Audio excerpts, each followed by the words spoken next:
The main point is that there's been a lengthy consultation on a new system for the taxation of non-DOMs. It's been going on for about 18 months. On the 5th December, the new finance bill was at last published. It's going to be subject to adjustment, but subject to that, one would expect it to become effective on 6 April next year, even though royal assent won't follow on until June.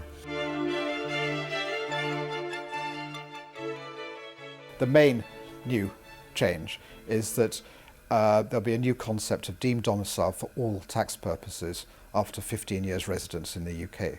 And for some people who are long-term UK residents, they'll be swept up in that as from April this year.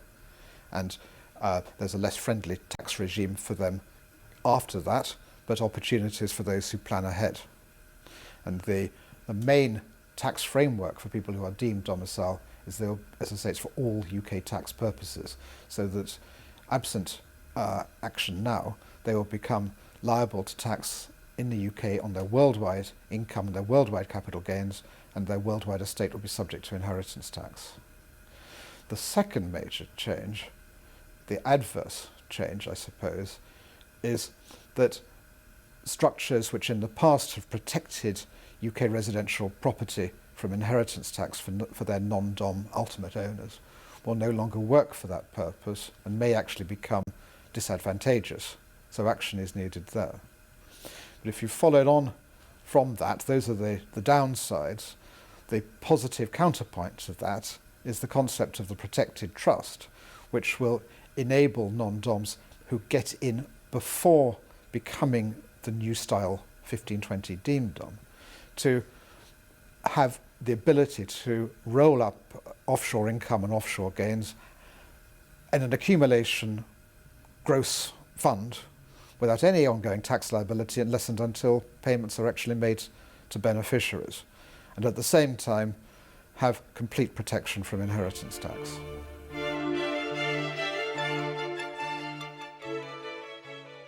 Overseas income and overseas capital gains arising to a protected trust will not be taxed on the deemed DOM settlor as they arise. Instead, tax will be deferred unless and until payments are made to a beneficiary, and they'll only be taxable on the settlor if benefits are paid to the settlor or to a member of the settlor's close family. And here you can begin to see the opportunity, because if you look at the definition of close family, it encompasses spouses, cohabitees, minor children, but interestingly not minor grandchildren. Furthermore, the big advantage of an overseas structure for inheritance tax still continues, the ability to completely protect assets from IHT going forward. And that applies not only to all overseas assets, but applies to every single asset class of UK situated assets apart from one. The only exception is UK residential property. There's very little time, and my worry is that sometimes people forget about the practicalities of planning. The design of a trust can be relatively straightforward. The thinking about who's going to benefit from it, what assets are going to go in, more complex. People are going to have to find advisors, think things through. But then you've got to do the practicalities.